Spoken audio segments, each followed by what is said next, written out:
Hello बच्चों, आप सबका इकोनॉमिक्स की क्लास में हार्दिक स्वागत। आज हम प्राइस इलास्टिसिटी ऑफ डिमांड के अंतर्गत degrees of price elasticity of demand के बारे में पढ़ेंगे। प्राइस इलास्टिसिटी ऑफ डिमांड की हमारी 5 डिग्रीज होती है। बारी बारी करके हम उसका अध्ययन करेंगे। पहला परफेक्टली इलास्टिक, दूसरा परफेक्टली इनइलास्टिक, तीसरा यूनिटरी इलास्टिक, चौथा मोर देन यूनिटरी इलास्टिक और पांचवा fifth less than unitary elastic.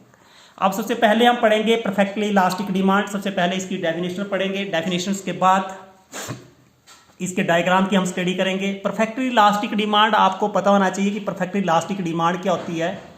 हम किसी वस्तु की डिमांड को, यानी कि किसी भी वस्तु की डिमांड क्या होती है, परफेक्टली इलास्टिक कब होती है? जब दी हुई कीमत के ऊपर at a given price at existing price or at a prevailing price when the demand of the commodity that is infinite। यहाँ पे देखिए, मैं आपको यहाँ पे बताने की कोशिश करूँगा, फिर उसके बाद हम डेफिनेशंस करेंगे।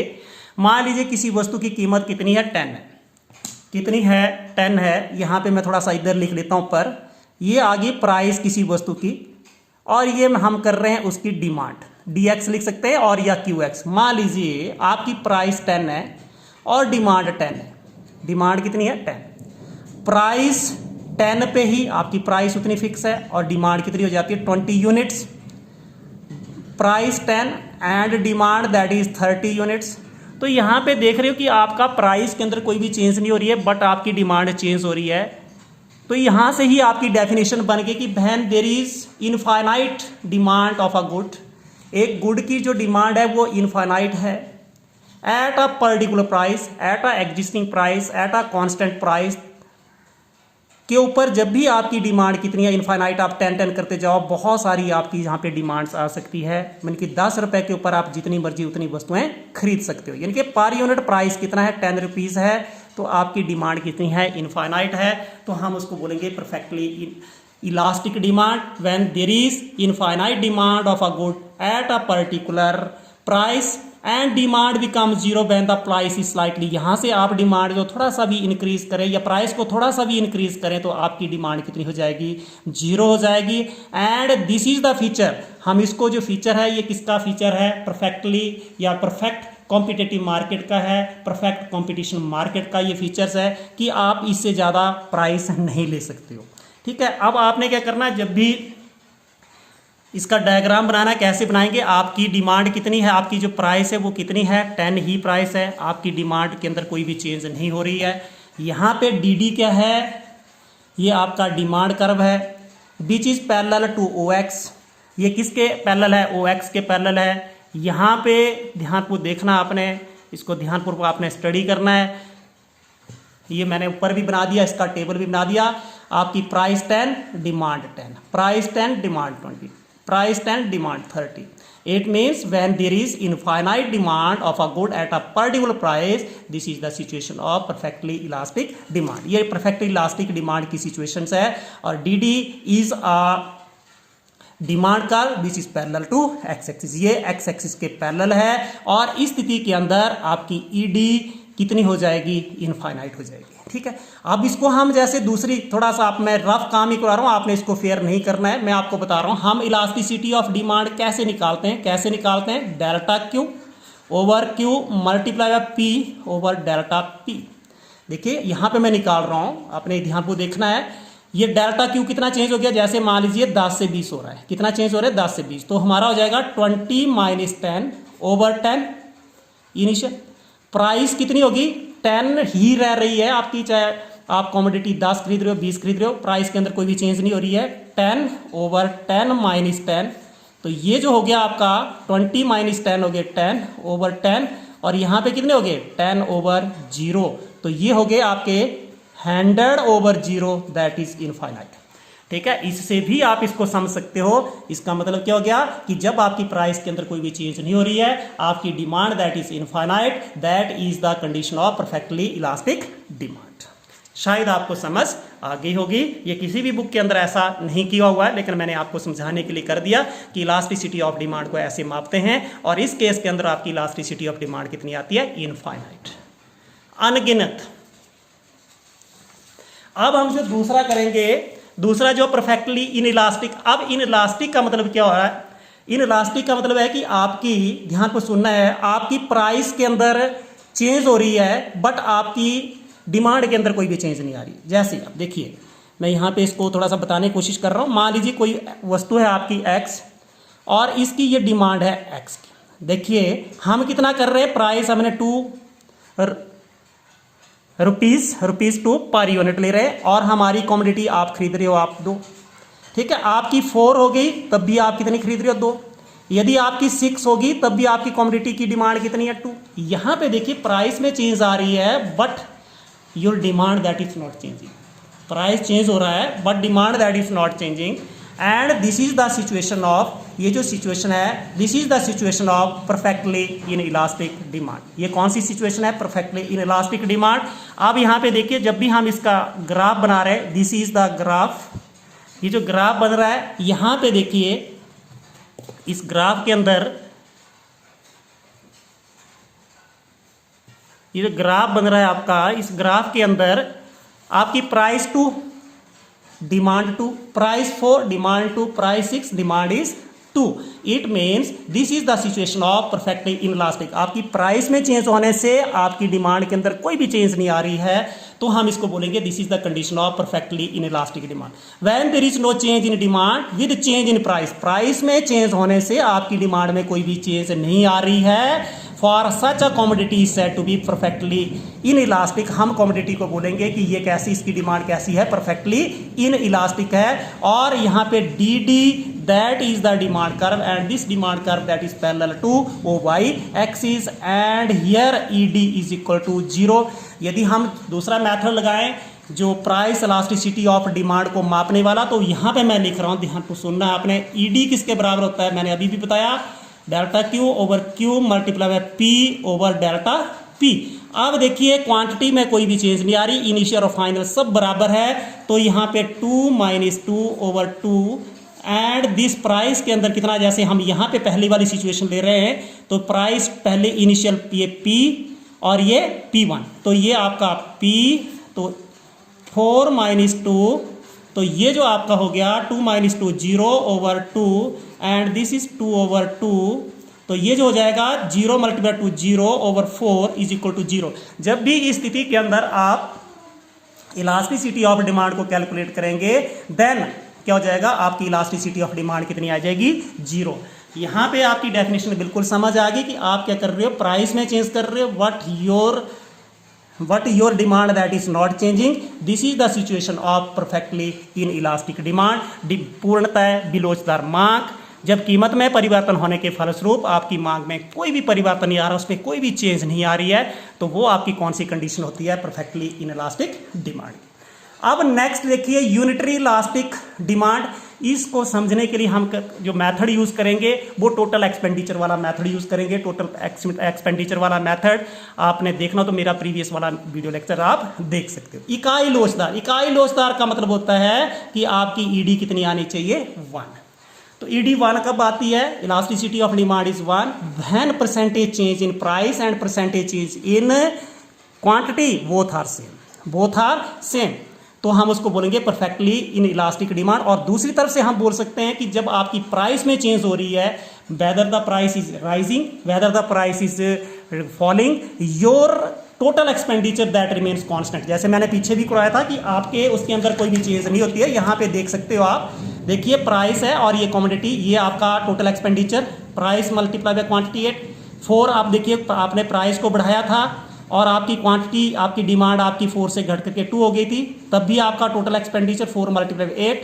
अब आपने प्राइस को घटा दिया, एक्स आपने जो डिमांड 8, तो यहाँ पे 8, ये मैंने प्रीवियस वाले वीडियो के अंदर बताया, आपने कर लेना। तो यहाँ पे जब भी आपकी टोटल एक्सपेंडिचर के अंदर कोई भी चेंज नहीं आ रही है आपके प्राइस फॉल और राइज होने से, तो that is the condition of unitary elastic demand. वो जो आपकी सिचुएशन है that is perfectly in elastic demand, when the demand of, यहाँ पे demand is unitary elastic, fall or rise in price, आपका प्राइस इज राइजिंग और falling, do not change in total expenditure, total expenditure के अंदर कोई भी change नहीं आ रही है, तो हम उसको बोलेंगे यूनिटरी इलास्टिक डिमांड। अब इसको करने के लिए आपने क्या करना है, कहीं पे लेकर के यहाँ पे कोई 45 डिग्री का एंगल बनाती हुई कोई भी लाइन आपने खींच देनी है। ठीक है, ये मैंने लाइन खींच ली, this is the demand curve, this is the demand curve. अब मैंने क्या कर दिया, यहाँ पे ले लीजिए, मान लीजिए आपका प्राइस कितना था, ये आपका प्राइस था। अब मैं प्राइस को कंसीडर कर रहा हूँ, जो आपका प्राइस है ओपी, तो आपकी जो डिमांड थी ये आपकी इसके सामने है, क्योंकि एक्स एक्सिस के ऊपर आप वो ले रहे हो, ये आपकी ओबी, ठीक है। व्हेन आपका प्राइस, इसको थोड़ा सा बढ़ा देते हैं आगे, सिमिलर बन जाए। जब आपका प्राइस फॉल होकर के कितना बन रहा है, ये प्राइस फॉल होकर के कितना हो जाता है, OP1 रह जाता है। आपकी जो डिमांड है वो इंक्रीज होकर के कितनी हो जाती है, OB से OC हो जाती है, ठीक है। अब इस स्थिति के अंदर देखिए, यहाँ पे आपने TR कर दिया। अब सबसे पहले देखिए व्हेन प्राइस OP है तो डिमांड कितनी है आपकी OP, प्राइस OP है, डिमांड OB, प्राइस OP1 है तो डिमांड कितनी है OC। तो फर्स्ट वाली सिचुएशंस के अंदर देखिए, फर्स्ट वाली सिचुएशन के अंदर टोटल एक्सपेंडिचर कैसे निकालते हो आप, प्राइस मल्टीप्लाई बाई क्वांटिटी। तो पहले प्राइस कितना है, what is your price, price is OP, और क्वांटिटी कितनी है आपकी OP। अब देखिए this is your length and this is your breadth, तो लेंथ मल्टीप्लाई ब्रेडेथ, तो आपका हो जाएगा कौन सी, ये आ गई आपका एरिया लिख रहा हूं मैं, कौन सी, ये मैं इधर सिंबली यूज कर रहा हूं, rectangle OPTB, area of OPTB, ये एरिया निकल गया। अब आपका क्या हो गया, प्राइस कितना हो गया, व्हेन प्राइस आपका, ये आपने लिख लेना था, प्राइस OP था, अब प्राइस फॉल होकर के कितना हो गया OP1, और आपकी डिमांड बढ़ करके देखिए इसके सीधे में चले जाएंगे, डिमांड बढ़ करके कितनी होगी OC, पहले वाली कंडीशन में लिख लीजिए, और आपका प्राइस OP, तो टोटल एक्सपेंडिचर वहां पे वैसे हो गया P मल्टीप्लाई बाई Q, तो वो किसके बराबर हो जाएगा, यहां पे देखिए OP1 प्राइस और आपकी डिमांड कितनी है OC, तो this is equal to area किसका OP1 RC, area of rectangle OPRC। और अब जब आप ऑब्जर्व करेंगे तो आपकी ये जो रेक्टेंगल बन रही है, ये जो रेक्टेंगल बनी और ये नीचे वाली जो रेक्टेंगल बनी, वो आपको दोनों सिमिलर बन रही है। सिमिलर का मतलब दोनों एक जैसी हैं, इसका मतलब इन दोनों का एरिया दैट इज सेम। इसका मतलब क्या हो गया, एरिया किसका, जो आपकी रेक्टेंगल थी कौन सी OPTB is equal to area आपकी ये रेक्टेंगल आ गई कौन सी OP1 और RC, पहले वाली rectangle OPTB and second rectangle OPRC। यानी कि आप ये बोल सकते हो कि दोनों सिचुएशंस के अंदर, दोनों आपकी सिचुएशंस के अंदर, चाहे आपने प्राइस को देखिए, यहाँ से आपका प्राइस इतना था, प्राइस को आपने कम किया, ये आपने प्राइस में फॉल हुई, what total expenditure, there is no change in total expenditure, expenditure के अंदर कोई भी चेंज नहीं आ रही है, तो this is the condition of unitary elastic. और इसके अंदर जब भी ED निकालेंगे तो ED कितना आ जाएगा आपका 1, ED कितना आएगा 1। यहां पे आपने लिख लेना है प्राइस कितनी थी आपकी, ये आपकी प्राइस थी आपकी OP, एंड जो प्राइस आपकी OP एंड यहाँ पे डिमांड या क्वांटिटी कितनी थी, क्वांटिटी कितनी थी OB, ठीक है। और दूसरे वाली कंडीशन के अंदर प्राइस कितनी थी आपकी, प्राइस घट करके या फॉल करके OP1, और आपकी डिमांड कितनी थी या क्वांटिटी कितनी थी OC।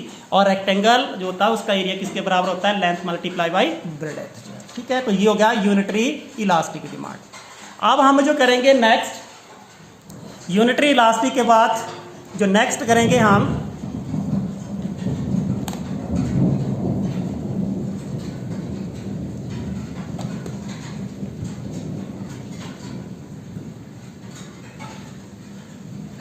यूनिटरी इलास्टिक के बाद हम करेंगे इकाई से अधिक लोचदार, या हम इसको बोलेंगे इकाई से अधिक लोचदार, greater than unitary elastic, greater than unitary elastic,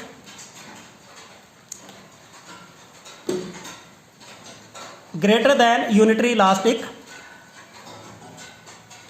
अब यहाँ पे आपकी डिमांड कितनी आ रही है, ED that is greater then 1 आएगी। तो ग्रेटर आप आपने लिखेंगे ग्रेटर देन यूनिटरी इलास्टिक का मतलब होता है कि जब आप क्या कर रहे हैं, आपने ध्यान को सुनना है, जब प्राइस में फॉल होती है तो your expenditure rise, your expenditure बढ़ना चाहिए। और जब आपकी प्राइस क्या करती है, इंक्रीज करती है, व्हेन योर प्राइस इंक्रीज्ड, जब आपकी प्राइस जो वो इंक्रीज हो जाती है तो योर एक्सपेंडिचर शुड जो है वो फॉल।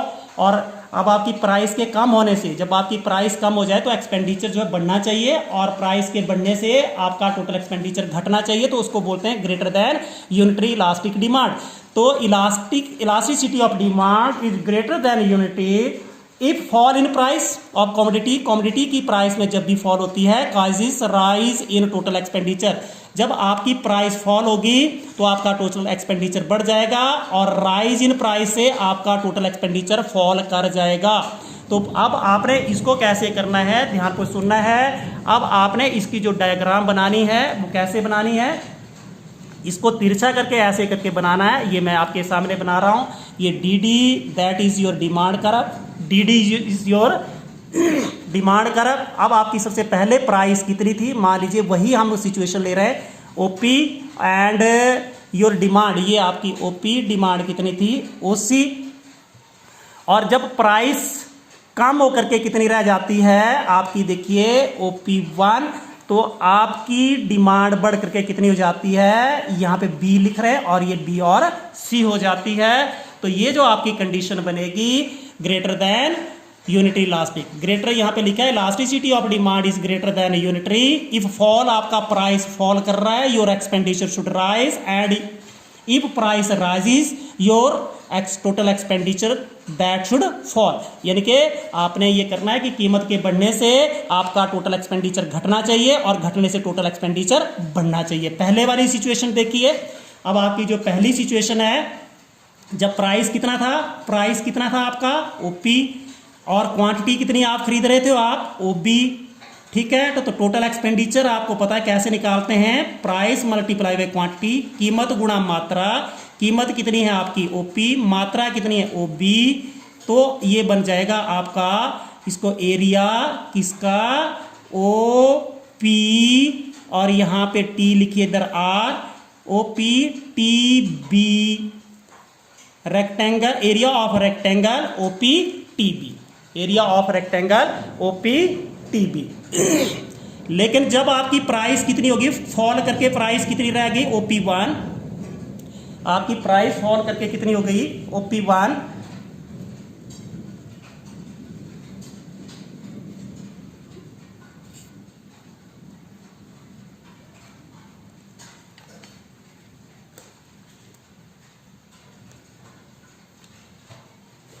सॉरी एक मिनट, लाइट चली गई है यहाँ पे।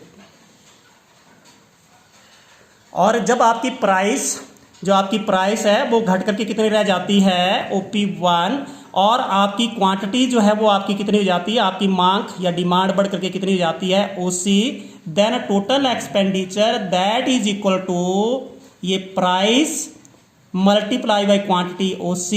तो ये हो जाएगा आपका एरिया, कौन सा हो जाएगा आपका, रेक्टेंगल बन रही है, एरिया ऑफ रेक्टेंगल मैं ऐसे बना रहा हूं, आपने रेक्टेंगल लिखना है, एरिया ऑफ रेक्टेंगल OP1 और RC, OP1 RC। अब आपको देख रहा है कि कौन सा एरिया बड़ा बन रहा है, नीचे वाला एरिया। ये पहले वाली देखिए, ये जो आपकी रेक्टेंगल छोटी थी, अब नीचे वाली रेक्टेंगल बहुत बड़ी बन गई है। अब आपकी नीचे वाली रेक्टेंगल बहुत बड़ी है। अब आपने लिखना है, क्या लिखना है कि एरिया किसका, ये आपने रेक्टेंगल कर लेना है OP1 RC greater than area rectangle OPTB।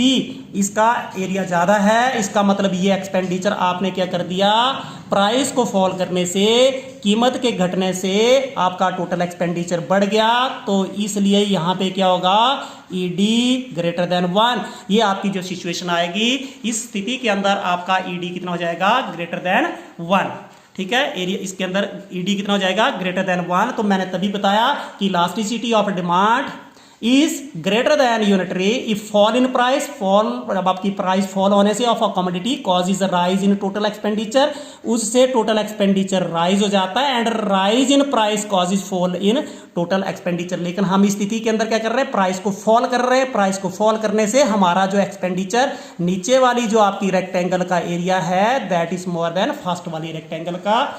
इसका मतलब क्या हो गया कि आपका प्राइस के फॉल होने से आपका टोटल एक्सपेंडिचर बढ़ा है। This is the situation of greater than unitary elastic demand. अब अगले वाला इसका बिल्कुल उल्टा है, आपको समझ आ गई होगी कि लेस देन यूनिटरी का मतलब होता है कि प्राइस के बढ़ने से आपका टोटल एक्सपेंडिचर बढ़े, प्राइस के घटने से टोटल एक्सपेंडिचर घटे, तो उसको बोलते हैं इकाई से कम लोचदार, less than unitary elastic demand.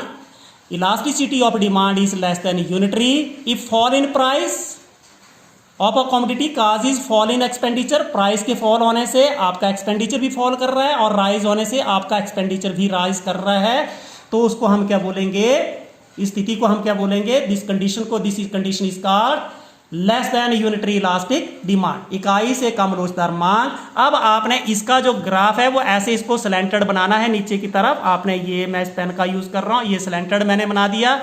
अब आपकी प्राइस कितनी थी पहले, यहाँ पे लिसन टू मी, प्राइस इतनी थी, ये देखिए एरिया बहुत बड़ा बन रहा है। अब आपने यहाँ पे प्राइस कितनी ले ली, ओपी, और यहाँ पे बी आपकी वो बन गई, और प्राइस कम करके आपने इतना कर दिया। देखिए अब आपकी, जब आपको ऐसे बनाएंगे तो ये एंड दिस, तो this is T R and this is demand curve. अब देखिए ये जो आपकी पहले वाली रेक्टेंगल है बहुत बड़ी और छोटे दूसरी वाली छोटी है, आपको खुद लग रहा है पता कि आपके प्राइस के फॉल होने से आपका टोटल एक्सपेंडिचर आपने कम कर लिया है, तो this is less than unitary elastic demand. Elasticity of demand is less than unitary if fall in price cause is fall in total expenditure और rise in price cause is rise in total expenditure. तो हम इसको बोलेंगे, देखिए price कितनी है first, OP कितनी है, और यहां पे कितनी क्वांटिटी आप खरीद रहे हो, एक्स वस्तु लिख लीजिए, जो भी लिखना है, क्वांटिटी कितनी खरीद रहे हो आप, ओ बी, ठीक है। टोटल एक्सपेंडिचर मैंने बोला price multiply by quantity, price कितनी आपकी ओपी, क्वांटिटी ओ बी, तो that is equal to area किसका हो जाएगा, ये rectangle O P T B, area of rectangle O P T B, rectangle बनी ओपी टी बी। लेकिन जब आपका नेक्स्ट देखिए, जब आपकी प्राइस कितनी हो गई है OP1 और आपकी क्वांटिटी आपने बढ़ा दी, कितनी आप क्वांटिटी आप कितनी परचेज कर रहे हो OC, तो टोटल एक्सपेंडिचर मैंने आपको बताया कैसे, price multiply by quantity, price कितना है यहाँ पे OP1 एंड क्वांटिटी कितनी है आपकी, जो आपकी क्वांटिटी है OC, तो this is equal to area किसका, रेक्टेंगल का OP1RC, ठीक है। अब आप देख रहे हो कि ये एरिया बड़ा है या ये एरिया बड़ा है, तो आपका ऊपर वाला एरिया बड़ा है, इसका मतलब प्राइस को कम करने पे आपने एक्सपेंडिचर को घटा लिया है। यहां पे आप लिखेंगे, क्या लिखेंगे, एरिया किसका, rectangle OPTB is greater then area rectangle OP1RC। इसका मतलब क्या हो गया कि आपने क्या कर दिया, इसका मतलब ये हो गया कि आपने प्राइस को कम होने पे आपने अपने एक्सपेंडिचर को घटा लिया है, अपने एक्सपेंडिचर को घटा लिया है। इसका मतलब इस सिचुएशंस के अंदर आपकी जो इलास्टिसिटी ऑफ डिमांड है दैट इज लेस देन 1। और ऊपर वाली स्थिति के अंदर आपने एक चीज ध्यान रखनी है, यहाँ पे आपने जो इसकी जो DD की ढलान ऐसे बनानी है ऊपर की तरफ, और जब भी आपने दूसरे वाली स्थिति है इकाई से कम लोचदार के अंदर इधर, और जब भी इकाई लोचदार के अंदर बिल्कुल बीचों बीच 45 डिग्री का कोण बनाती हुई आपने डिमांड कर्व बनाना है। शायद आपको ये वीडियो अच्छा लगा हो तो लाइक शेयर एंड सब्सक्राइब जो है आपने, और इस वीडियो को अच्छे ढंग से आपने समझ नहीं आई तो आपने पीछे वाला video total expenditure method by Shiv Kumar जरूर देख लेना है, ठीक है। Thank you.